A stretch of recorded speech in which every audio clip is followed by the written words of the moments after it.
ఈ శ్రీరంగనాథుడు చల్లని వెన్నెల కాంతులలో పెద్దవర పురవీధులలో దేవీ దేవేరులతో కూడా కూడి సర్వాలంకృతుడైన స్వామి ఎంతో ఆహ్లాదకరంగా ఆయన శేషవాహన సేవలో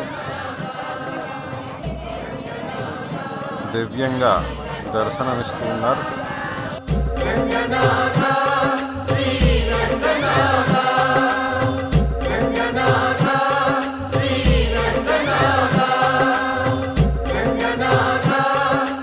శ్రీరంగనాథుని యొక్క సుందర రూపం.